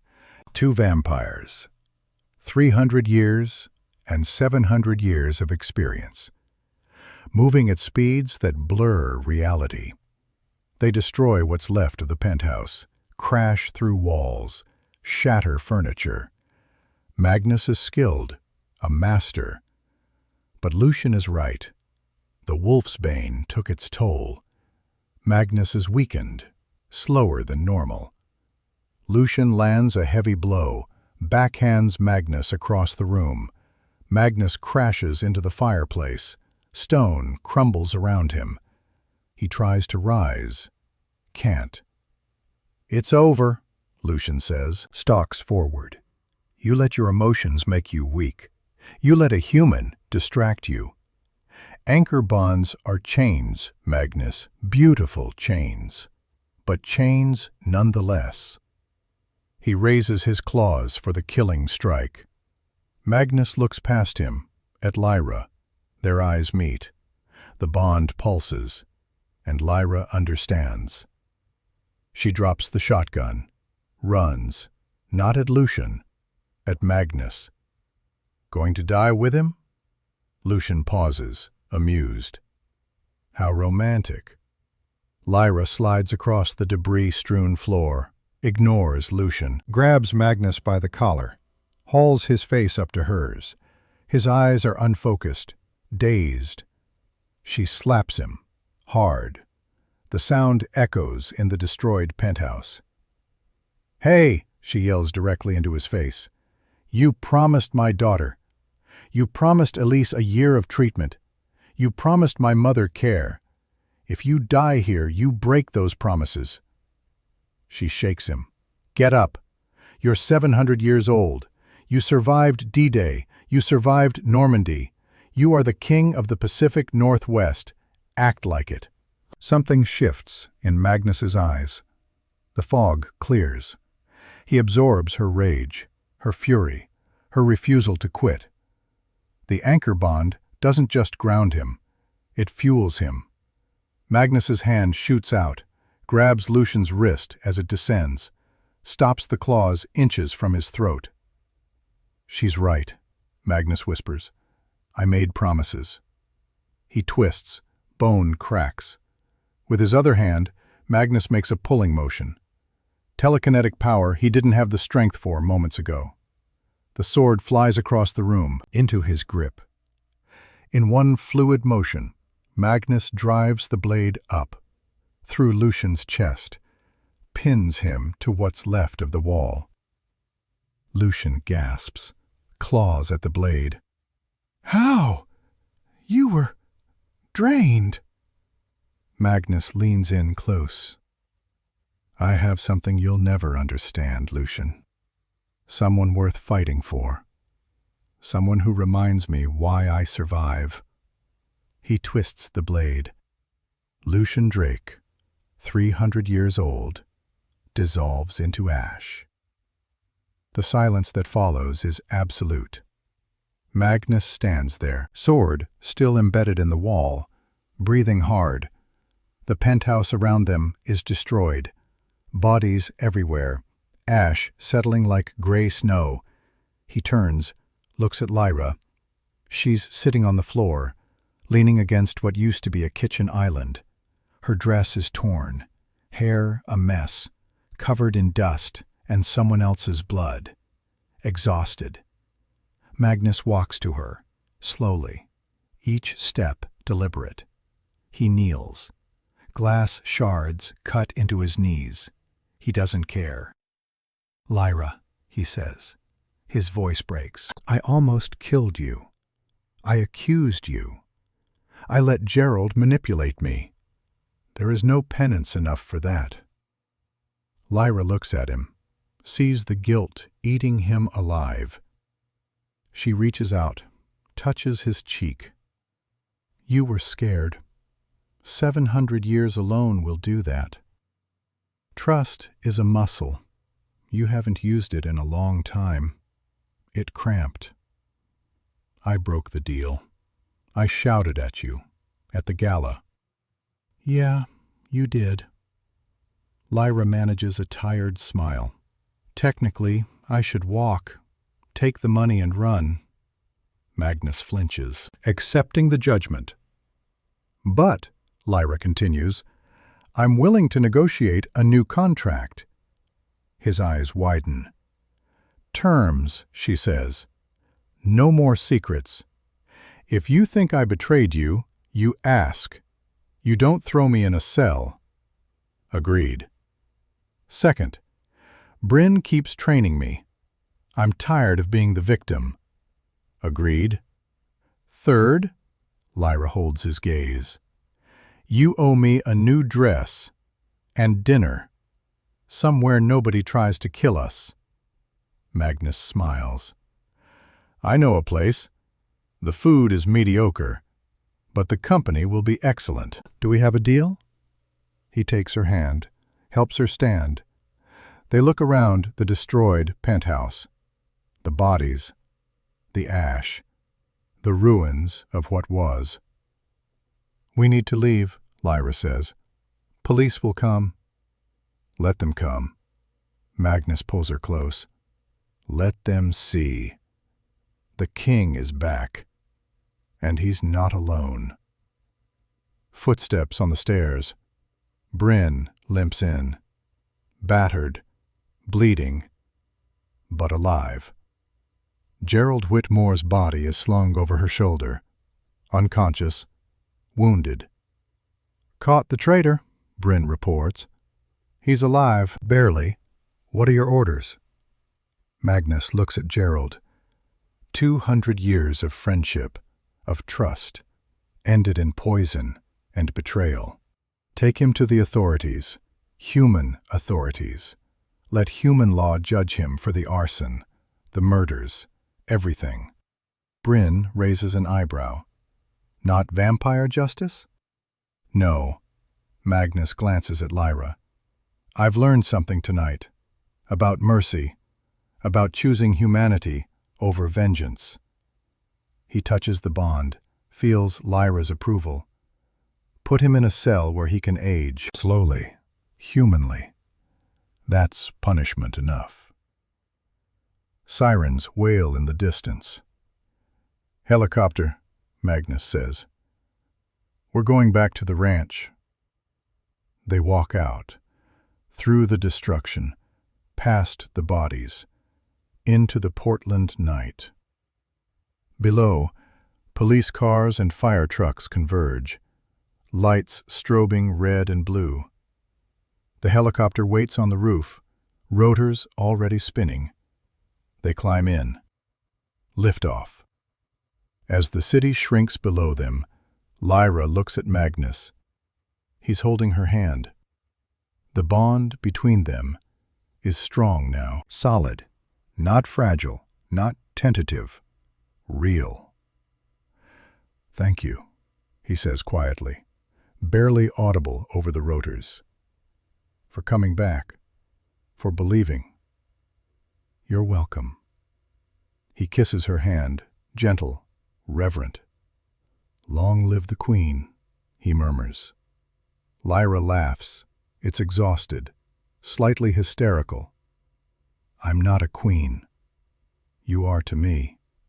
They fly through the night, toward the ranch, toward safety, toward whatever comes next, together. 1 year later. The vineyard in Willamette Valley is breathtaking in autumn. Rows of grapevines heavy with fruit. The valley floor a patchwork of gold and red. The mountains beyond already dusted with early snow. Lyra walks through the vines. Her hands trail over the leaves. The house behind her is timber and stone, not massive, not ostentatious, just beautiful. Home. Elise runs ahead, 11 now, taller, stronger.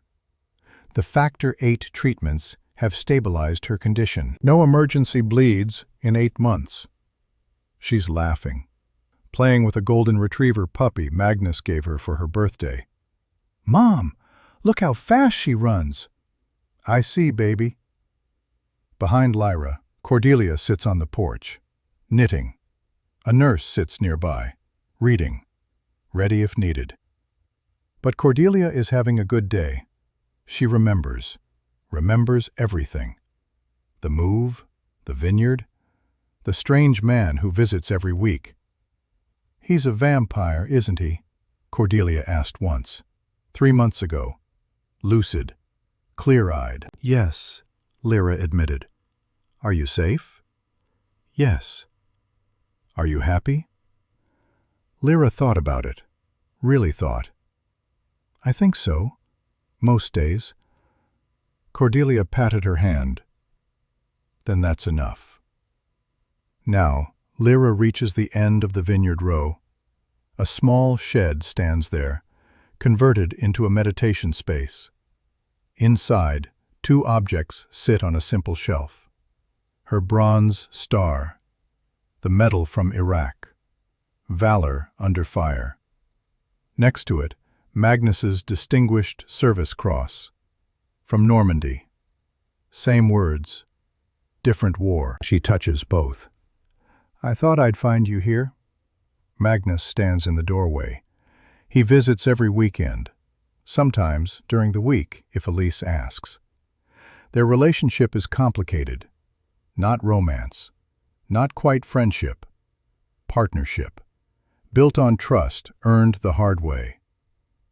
The medals, Lyra says, side by side, two soldiers, two wars, two survivors. He steps inside, stands next to her. Bryn says you're ready, he says. You're 6 more months of training, and you'll qualify as a full member of my security team. I don't want to be security. No? I want to be a doctor. That's who I am, what I do. Lyra turns to him. But a doctor who understands your world, who can treat humans and vampires. Bridge the gap. Magnus smiles. I can arrange that. Medical research position, vampire physiology, cutting edge. That's the other reason I came out here, to tell you. The contract ends in 6 months. 2 years, as agreed. His smile fades. Yes. I've been thinking about renewal terms. Hope flickers in his eyes, carefully controlled. What terms? 5 more years. Not as an anchor, as a partner. Equal footing. I run the medical research division. You run the business. We build something that helps both our peoples. That's ambitious. I learned from the best. Magnus considers. Salary? 2 million annually, plus benefits, housing allowance, education fund for Elise. Generous. I'm worth it. He laughs, genuine, warm. You are. They shake hands. The bond pulses. Different now. Not anchoring, just connecting. 2 people who chose each other. You know, Magnus says, when I saw you in that emergency room, I thought you'd break. Everyone breaks eventually. And I was wrong. You're steel all the way through, the kind forged in fire. He looks at the medals. The kind that holds when everything else fails. They walk back to the house together. Elise meets them on the porch. Mr. Magnus, will you stay for dinner? Chef made borscht, the good kind. I'd be honored, Elise. Cordelia looks up from her knitting. Set an extra place, dear. Our friend is staying. They go inside. The house smells like cooking, wood smoke, home. That night, after dinner, after Elise is tucked in bed, after Cordelia has retired to her room, Lyra and Magnus sit on the porch. Stars spread above them, the vineyard dark and peaceful below. What did you learn? Lyra asks. This year. From me. From being anchored. Magnus is quiet for a long time. Then, I learned that strength isn't about living forever. It's about finding reasons to keep living. I learned that trust isn't weakness.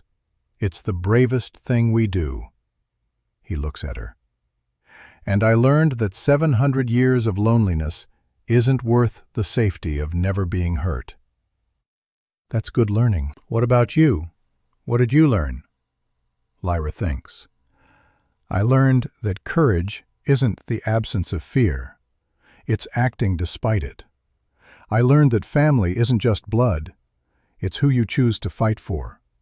And I learned that sometimes the person society calls too hard or too rigid is exactly the person strong enough to heal what's broken. She stands, stretches. Because we're both broken, aren't we? You from centuries, me from wars. But together, we hold. Magnus stands, offers his hand. Not as king, not as employer, as friend. Together we hold, he agrees. They shake. The bond settles. Comfortable, warm. Above them, stars wheel in their ancient patterns. Below them, a vineyard grows.